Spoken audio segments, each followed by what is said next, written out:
कहानी की शुरुआत में एक अंधेरे जेल के अंदर एक आदमी बैठा हुआ दिखाई देता है जिसका नाम ली है। उसके सामने एक कागज का टुकड़ा है और वो अपने हाथ से बहुत ही बारीकी से एक नकली स्टैंप तैयार कर रहा है। ये ली कोई मामूली कैदी नहीं है, बल्कि वो एक बहुत ही स्किल्ड आर्टिस्ट है। वो जेल के अंदर से किसी को एक लेटर भेजना चाहता है, लेकिन प्रॉब्लम ये है कि लेटर भेजने के लिए जेल के पोस्टमैन को $10 देने होंगे और ली के पास तो $1 भी नहीं है। इसीलिए वो अपनी अनबिलीवेबल स्किल का इस्तेमाल करके खुद के हाथ से एक नकली स्टैंप बना लेता है और ये स्टैंप इतना परफेक्ट होता है कि कोई चाहकर भी असली और नकली का फर्क नहीं पकड़ पाएगा। इसके बाद जब पोस्टमैन आता है तो ली उसे लेटर देना चाहता है, लेकिन पोस्टमैन $10 की डिमांड करता है। ठीक उसी वक्त सामने वाले सेल में मौजूद एक बुढ़ा कैदी अचानक बीमार होने का नाटक करके चिल्लाना शुरू कर देता है। इसकी वजह से पोस्टमैन का ध्यान भटक जाता है और ली इसी मौके का फायदा उठाकर अपना लेटर चुपचाप उसके बैग में डाल देता है। अब ये लेटर वो किसे भेज रहा है और क्यों भेज रहा है, ये हमें मूवी के एंड में पता चलेगा। इधर कुछ देर बाद पुलिस आकर ली को जेल से बाहर निकाल ले जाती है। यहाँ हमें पता चलता है कि ली इतने दिनों से थाईलैंड की एक जेल में बंद था और अब हांगकांग पुलिस के इंस्पेक्टर हो उसे अपनी कस्टडी में ले आए हैं। इंस्पेक्टर हो उसे इंट्रोगेशन रूम में बिठाकर एक एक करके उसके खिलाफ लगे सारे चार्जेस पढ़ना शुरू करते हैं। पहला इल्जाम है नकली नोट बनाना। इसके अलावा 2 साल पहले कनाडा के एक हाईवे पर सेंट्रल बैंक की एक गाड़ी पर उसने हमला किया था, जहां लगभग 7 गार्ड्स की जान चली गई थी। सिर्फ इतना ही नहीं, इसके बाद शहर में और भी कई अटैक्स हुए थे। पुलिस को शक है कि इन सब के पीछे एक इंटरनेशनल गैंग का हाथ है और ली पर इन सब घटनाओं में सीधे तौर पर शामिल होने का आरोप है। लेकिन ली हमेशा की तरह सारे आरोपों से इनकार करता है। वो बार बार एक ही बात कहता है कि इन सब का मास्टरमाइंड पेंटर नाम का एक बहुत बड़ा माफिया है। हालांकि इस पेंटर का असली नाम क्या है या वो कहाँ मिलेगा, इसके बारे में वो कोई जानकारी नहीं दे पाता। आज भी इंस्पेक्टर हो के सामने पेंटर के बारे में उसके मुंह से कोई काम की बात नहीं निकलती, बल्कि उसके चेहरे पर जबरदस्त खौफ दिखाई देता है। वो रोते हुए कहता है कि पेंटर उसे ढूंढकर मार डालेगा, इसलिए उसे जितनी जल्दी हो सके वापस जेल भेज दिया जाए। इसके बाद पुलिस उसके ब्लड और हेयर सैंपल्स कलेक्ट करके क्राइम स्पॉट पर मिले डीएनए से मैच करती है और रिजल्ट में हर एक सैंपल ली के साथ पूरी तरह मैच हो जाता है। इसका मतलब है कि उसका जुर्म अब दिन के उजाले की तरह साफ हो चुका है। पुलिस दोबारा उसे सच कबूल करने के लिए प्रेशर डालती रहती है, लेकिन हर बार की तरह इस बार भी ली सब कुछ मानने से इनकार कर देता है। ठीक इसी वक्त पुलिस स्टेशन के बाहर युवान नाम की एक लड़की इंतजार कर रही थी। वह अपने लॉयर को लेकर आई है ताकि ली की बेल करवाई जा सके, लेकिन पुलिस उसे साफ मना कर देती है कि ली कई बड़े केसेस का बहुत ही इम्पोर्टेंट गवाह है, इसलिए उसकी बेल किसी भी हाल में मुमकिन नहीं होगी। हालांकि पुलिस एक शर्त रखती है, अगर ली पेंटर की असली पहचान बता देता है तभी उसकी जमानत के बारे में सोचा जाएगा। तब युवान खुद ली के पास जाकर उसे सब कुछ सच सच बताने की रिक्वेस्ट करती है और ली उसी पल अपना मुंह खोलता है और पास्ट की उन घटनाओं को बताना शुरू करता है। अब सीन कट होकर कई साल पहले के वक्त में चला जाता है। यहाँ हम ली और युवान को पहली बार देखते हैं। वे दोनों आर्टिस्ट थे और दोनों ही बहुत शानदार पेंटिंग्स बनाते थे। आर्ट के जरिए वे धीरे धीरे एक दूसरे के करीब आ जाते हैं और उनके बीच प्यार हो जाता है। लेकिन उन दोनों में एक बहुत बड़ा फर्क था। युवान एक क्रिएटिव आर्टिस्ट थी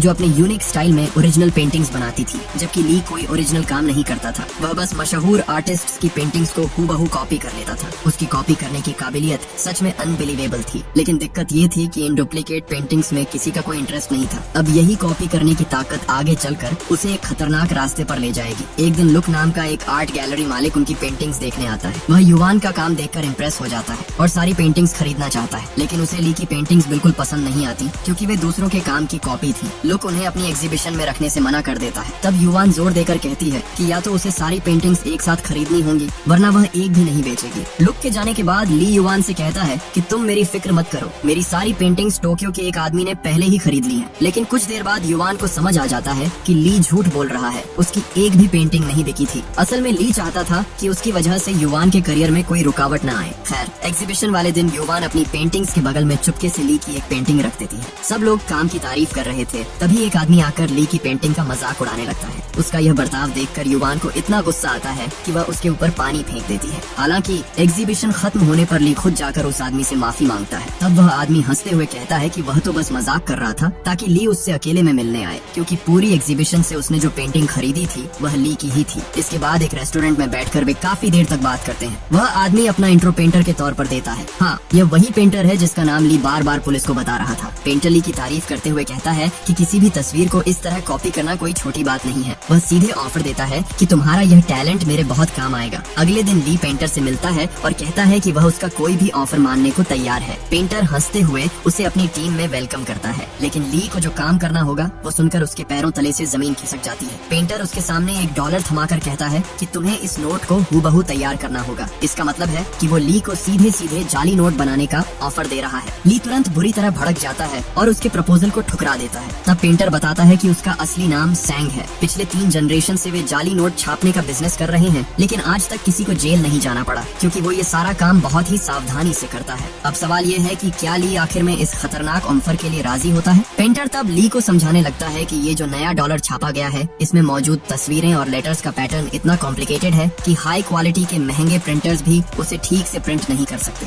इसलिए यहाँ ली के हाथों की उस अनबिलीवेबल स्किल की जरूरत होगी और ली का काम देखकर ही पेंटर उसे इस ऑफर के लिए राजी करना चाहता है। ली पहले तो मना कर देता है, लेकिन अपनी खराब माली हालत के बारे में सोचकर आखिरकार मान जाता है। उस वक्त युवान एक एग्जीबिशन के लिए अमेरिका जा रही थी, इसलिए ली उसे कुछ भी बताए बिना चुपचाप वहाँ से निकल आता है। इधर पेंटर उसे प्लेन से कनाडा ले जाता है। वहाँ वो ली को अपनी पूरी टीम से मिलवाता है। इस टीम में जाली नोट बनाने में 20 साल का एक्सपीरियंस रखने वाले कुछ उस्ताद लोग हैं। हर कोई किसी न किसी काम में बिल्कुल एक्सपर्ट है। वे सब मिलकर जाली नोट बनाने का एक बड़ा प्लान तैयार करने बैठते हैं। यहाँ हमें समझ आता है कि अमेरिकन डॉलर को कॉपी करना कोई बच्चों का खेल नहीं है। हर यूएस डॉलर पर बेंजामिन फ्रैंकलिन की एक फोटो होती है और ये फोटो कई बारीक लेयर्स के जरिए बनाई जाती है। फ्रैंकलिन के कॉलर पर छोटे छोटे लेटर्स में यूनाइटेड स्टेट्स ऑफ अमेरिका लिखा होता है। अब नए नोट्स में अमेरिकन सरकार ने और भी कई सिक्योरिटी लेयर्स जोड़ दी हैं, जिसकी वजह से बारीक पेंटिंग या एडवांस प्रिंट के बिना इस नोट को कॉपी करना बिल्कुल नामुमकिन है। सिर्फ इतना ही नहीं, नोट्स में एक खास इंक का इस्तेमाल किया गया है जो एक तरफ से देखने पर पर्पल और दूसरी तरफ से देखने पर गोल्डन दिखाई देती है। इस चीज को मोर इफेक्ट कहा जाता है, यानी इंक में एक कलर चेंजिंग इफेक्ट है। इसका मतलब है कि इस नोट को बनाने के लिए उन्हें असली पेपर और यह खास इंक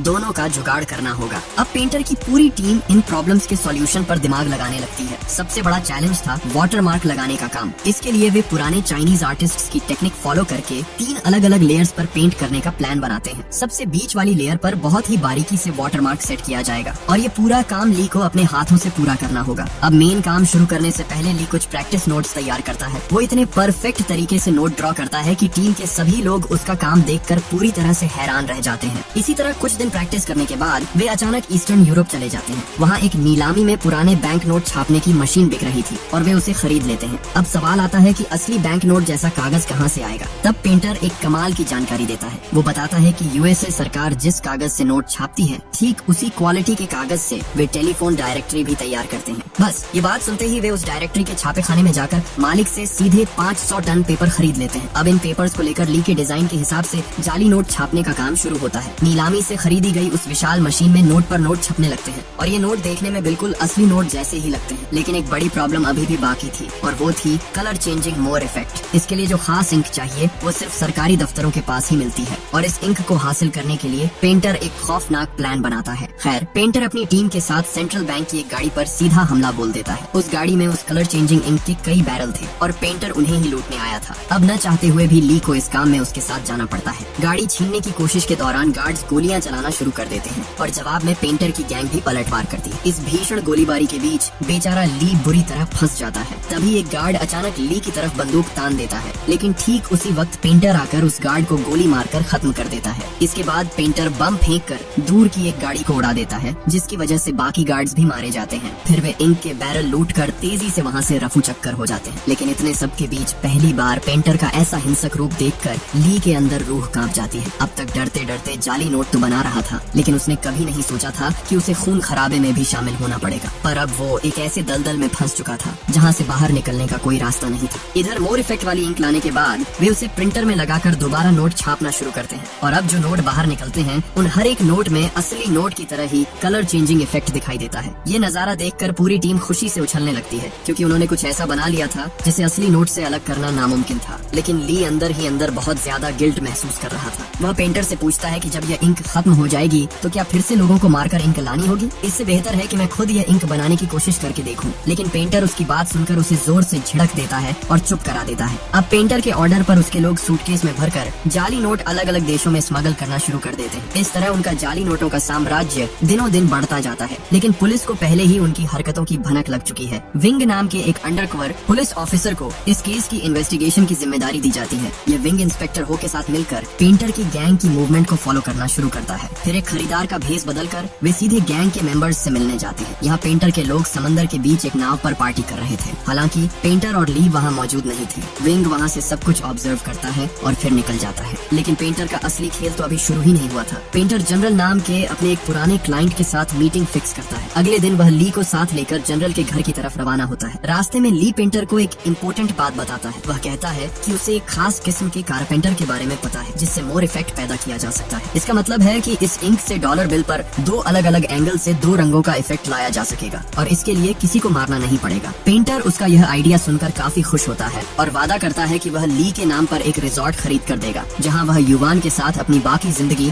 आराम से गुजार सकेगा। लेकिन तभी पेंटर अचानक ली के हाथ में एक बम का रिमोट थमा देता है और कहता है कि मेरे इशारे पर ही तुम्हें यह बटन दबाना होगा। इधर जनरल के घर पहुंचने के बाद मीटिंग नॉर्मल तरीके से शुरू होती है। जनरल पेंटर को अच्छे दाम पर नकली नोट खरीदने का ऑफर देता है और कहता है 6 महीने के लिए अपनी पूरी गैंग के साथ मेरे यहाँ शिफ्ट हो जाओ और मेरे लोगों को भी अपने जैसा परफेक्ट नकली नोट बनाना सिखा दो। फिर जनरल हंसते हुए कहता है अगर तुम्हारे पिता जिंदा होते तो वे इस डील के लिए तुरंत मान जाते। ये बात सुनते ही पेंटर के चेहरे के हाव भाव भयानक तरीके से बदल जाते हैं। वह धीरे से कुर्सी से उठकर जनरल के पास जाता है और उसके कान में फुसफुसाते हुए कहता है 7 साल पहले तुमने ही मेरे पिता का खून किया था। ये सुनकर जनरल समझ जाता है कि पेंटर यहाँ बिजनेस करने नहीं बल्कि बदला लेने आया है। पेंटर अपनी शर्ट खोलकर दिखाता है कि उसकी पूरी बॉडी पर बम बंधे हुए हैं। फिर वह चिल्लाकर ली को रिमोट का बटन दबाने के लिए कहता है, लेकिन डर के मारे थर थर कांप रहा ली अपना हाथ तक नहीं हिला पा रहा है। पेंटर के और भी जोर से डांटने पर ली के हाथ से रिमोट जमीन पर गिर जाता है और गिरते ही उसका स्विच दब जाता है। लेकिन धमाका पेंटर की बॉडी पर बंधे बमों से नहीं होता क्योंकि वे तो नकली थे। असल में ब्लास्ट बाहर पार्क की हुई पेंटर की गाड़ी में होता है। मतलब क्या ही बोलो, यह आदमी अपनी गाड़ी में पूरा का पूरा बम लेकर घूम रहा था। धमाके के जोरदार झटके से जनरल के कई लोग वहीं ढेर हो जाते हैं। बाकी लोग दौड़ कर आते हैं और पेंटर पर गोलियां चलाने लगते हैं। लेकिन पेंटर दोनों हाथों में 2 पिस्टल लेकर ऐसे स्टाइल में गोलियां चलाता है कि एक के बाद एक लोग जमीन पर गिरने लगते हैं। लेकिन यह तो बस शुरुआत थी क्योंकि जनरल भी कोई कच्चा खिलाड़ी नहीं था, पर पेंटर ने इसके लिए पहले से इंतजाम कर रखा था। उसका एक साथी दूर जंगल से लगातार रॉकेट लॉन्चर दागना शुरू कर देता है। रॉकेट लॉन्चर के हमलों से वहाँ सब कुछ उड़ जाता है और पूरा इलाका आग की लपटों में घिर जाता है। चारों तरफ धुएं और बर्बादी के बीच पेंटर 2 राइफलें लेकर और भी लोगों को साफ कर देता है। फिर उसके कुछ और साथी गाड़ियां लेकर आते हैं और जनरल के आदमियों को कुचलना शुरू कर देते हैं। इसी बीच जनरल के कुछ लोग जंगल में घुसकर रॉकेट लॉन्चर चलाने वाले बंदे को खत्म कर देते हैं। इन सब के बीच बेचारा ली एक कोने में दुबक कर अपनी जान बचाने की कोशिश कर रहा है। ये गोलीबारी काफी देर तक चलती रहती है। आखिर में जनरल खुद एक आर्मर्ड कार लेकर आता है और पेंटर पर सीधी फायरिंग शुरू कर देता है। लेकिन पेंटर जबरदस्त स्टाइल में कूदकर उस पर गोलियां चलाता है और गाड़ी के सही हिस्से पर निशाना साधकर पूरी गाड़ी को ही पलट देता है। इस तरह वह जनरल का भी काम तमाम कर देता है। मगर इस जंग के दौरान चिंग नाम की एक लड़की जो जनरल के लिए काम करती थी, उसकी बॉडी में आग लग जाती है। ली दौड़ कर जाता है और उस आग को बुझा देता है, लेकिन तब तक उसका चेहरा बुरी तरह झुलस चुका था। लौटते वक्त पेंटर उसे हॉस्पिटल ले जाता है और फिर धमाका करके जनरल के पूरे ठिकाने को मिट्टी में मिला देता है। करीब 1 महीने बाद चिंग धीरे धीरे अपनी चोटों से ठीक होने लगती है। पेंटर उसे एक नई आईडी और पासपोर्ट देता है जिस पर उसका नाम युवान लिखा था। ये देखकर ली को बहुत गुस्सा आता है क्योंकि युवान उसकी प्रेमिका का नाम है, लेकिन पेंटर उसकी बात पर ध्यान नहीं देता। इस तरह नई पहचान के साथ चिंग पेंटर की गैंग में शामिल हो जाती है और धीरे धीरे ली की तरफ अट्रैक्ट होने लगती है। हालांकि ली इन सब बातों को ज्यादा भाव नहीं देता। इसी बीच एक दिन वे सब मिलकर युवान का आर्ट शो देखने जाते हैं जहाँ पेंटर ली से कहता है कि उसने उसके लिए रिजॉर्ट का इंतजाम कर दिया है। अब वो युवान के साथ सुख शांति से अपनी जिंदगी गुजार पाएगा। लेकिन ली दुखी होकर कहता है कि क्या युवान को एक क्रिमिनल के खरीदे हुए रिजॉर्ट में रहना पसंद आएगा। ठीक तभी उन्हें पता चलता है कि युवान उस आर्ट गैलरी के मालिक लुक से शादी करने जा रही है। असल में ली ने काफी दिनों से युवान से कोई कांटेक्ट नहीं रखा था, जिसकी वजह से युवान ने उसका और इंतजार नहीं किया और लुक के साथ रिलेशनशिप में आ गई। यह खबर जानने के बाद ली चुपचाप गैलरी से बाहर निकल आता है और पेंटर को बताता है कि वह और चिंग अब यह गैंग छोड़ना चाहते हैं। पेंटर बुरी तरह भड़क कर उसे गालियां देता है और कहता है कि इंक बनाने का काम खत्म करके ही वह यहाँ से जा सकता है। इधर वह अंडरकवर ऑफिसर विंग अब भेस बदलकर सीधे पेंटर से मिलना चाहता है, लेकिन पेंटर के मन में पहले से ही शक था। वह छानबीन करके पता लगाता है कि अंकल यान नाम के उसके एक गैंग मेंबर ने एक घड़ी खरीदी है और उसे खरीदने के लिए उसने उनके अपने बनाए हुए जाली नोटों का इस्तेमाल किया है, जबकि पेंटर की गैंग का सख्त रूल है कि कोई भी खुद के जाली नोटों से कुछ भी नहीं खरीदेगा। इसका मतलब था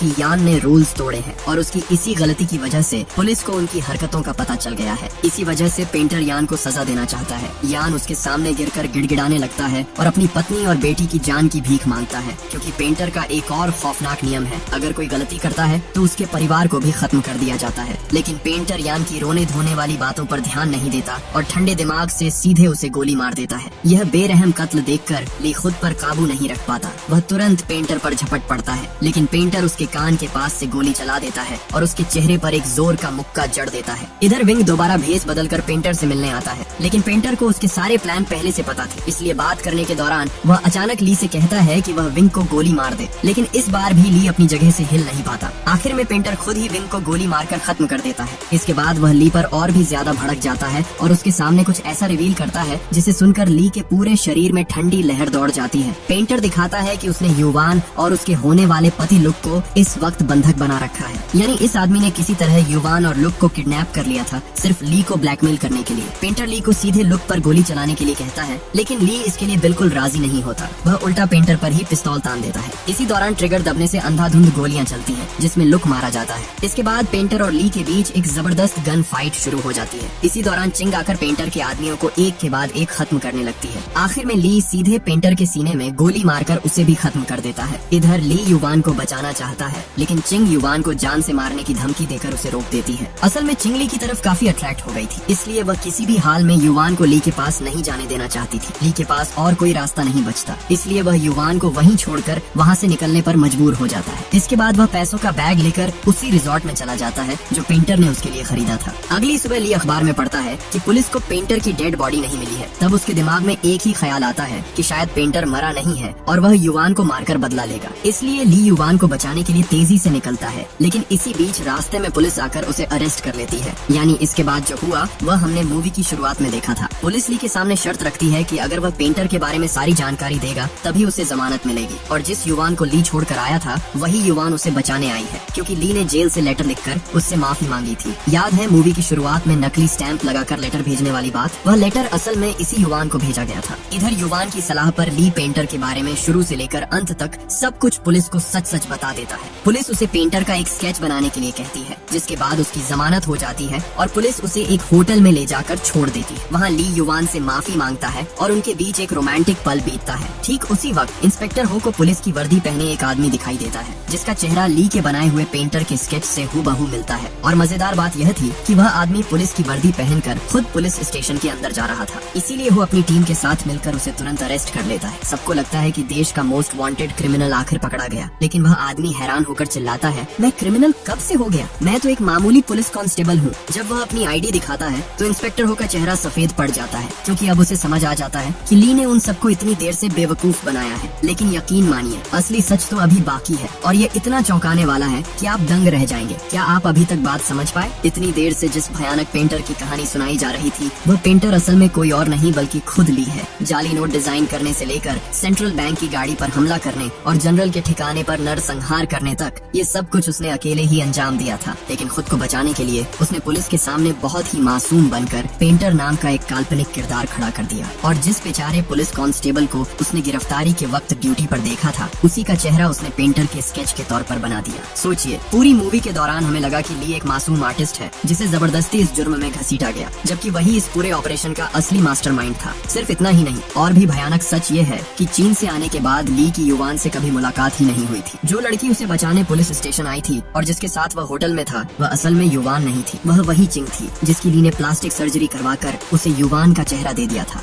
याद है जनरल के ठिकाने पर उस जंग के दौरान चिंग का चेहरा झुलस गया था? ठीक उसके बाद ली ने उसे युवान जैसा बनवा दिया, क्योंकि वह असली युवान को कभी हासिल नहीं कर सका था, इसलिए उसने चिंग को युवान बनाकर अपने पास रख लिया। खैर, अगले दिन नकली युवान बनी हुई चिंग बुरी तरह चिढ़ जाती है। उसे समझ आ जाता है कि ली ने उसे कभी चिंग के तौर पर प्यार किया ही नहीं, वह तो बस उसके अंदर युवान का चेहरा ढूंढता रहा। इसी गुस्से में चिंग असली युवान और उसके बॉयफ्रेंड लुक को किडनैप कर लेती है और ली से कहती है, अगर तुम वाकई मुझसे प्यार करते हो तो इन्हें खत्म कर दो। तब उनके बीच गन फाइट शुरू होती है और उस गोलीबारी में लुक मारा जाता है। इसके बाद जब ली वहाँ से भागता है तो पुलिस उसे पकड़ लेती है, लेकिन वही चिंग फिर से उसे बचाने आती है, क्योंकि ली ने जेल से लेटर लिखकर उससे माफी मांगी थी। अब यह सारा सच जानने के बाद इंस्पेक्टर हो तुरंत होटल की तरफ भागता है, लेकिन तब तक बहुत देर हो चुकी थी। होटल के सारे गार्ड्स को खत्म करके ली और चिंग पहले ही फरार हो चुके थे। अब वे दोनों समंदर के रास्ते एक बोट में बैठकर हांगकांग से बहुत दूर भाग रहे थे। लेकिन तभी चिंग अचानक एक ऐसी बात बताती है जिसे सुनकर ली का दिल टूट जाता है। चिंग बताती है कि वह जानबूझकर बोट को गोल गोल घुमा रही है और यहाँ आने से पहले उसने एक लाइटर पर बोट का नंबर लिख दिया था ताकि पुलिस उन्हें आसानी से ढूंढ ले। अब इसका कारण क्या था? क्योंकि चिंग समझ गई थी कि ली उसे कभी प्यार नहीं करेगा, वह सिर्फ उसके चेहरे में बसी युवान से प्यार करता है। यानी चिंग भी अब ली से बदला लेना चाहती है। तभी ली देखता है कि पुलिस ने उन्हें चारों तरफ से घेर लिया है। वह तेजी से बोट चलाकर भागना चाहता है, लेकिन चिंग ने बोट में पहले से ही एक्सप्लोसिव्स छिपा रखे थे। वह ट्रिगर दबा देती है और एक जोरदार धमाके के साथ पूरी बोट आग के गोले में बदल जाती है। आखिर में वह आग उन दोनों को निगल लेती है। ली की मौत के बाद इंस्पेक्टर हो असली युवान के पास जाता है। वह उसे बताता है कि उन्होंने पेंटर की पहचान कर ली है। अब युवान को तो यह पता ही नहीं था कि ली ही असली पेंटर है, क्योंकि किडनैप के वक्त उसकी आंखों पर पट्टी बंधी थी। जब इंस्पेक्टर हो उसे ली की फोटो दिखाता है तो वह कहती है, हाँ मैं इस आदमी को जानती हूँ, ये कभी मेरा पड़ोसी हुआ करता था। इसका मतलब ये है कि ली और युवान के बीच कभी कोई रिश्ता था ही नहीं। उसका प्यार पूरी तरह से एक तरफा था और उसने कभी युवान से अपने दिल की बात भी नहीं कही थी। वह उसके लिए इतना ऑब्सेस्ड था कि वह युवान जैसा आर्टिस्ट बनना चाहता था, लेकिन उसके जैसा ओरिजिनल आर्टिस्ट बनना ली के बस में नहीं था। इसीलिए उसने अपनी कॉपी करने की जबरदस्त स्किल का इस्तेमाल करके एक गलत रास्ता चुन लिया। उसका प्लान था कि बहुत सारा पैसा कमाकर वह एक दिन युवान के सामने सिर उठाकर खड़ा होगा, लेकिन उसका वह सपना भी आखिरकार राख हो गया। समंदर के काले पानी में बिखरे हुए बोट के टुकड़े, जलते हुए कागज की राख और एक कमाल के टैलेंट का यह बेकार अंत जिससे उसने प्यार किया वह उसे जानती तक नहीं थी, और जिसने उसे प्यार किया उसकी उसने कभी कद्र नहीं की। और यहीं पर यह कहानी खत्म हो जाती है।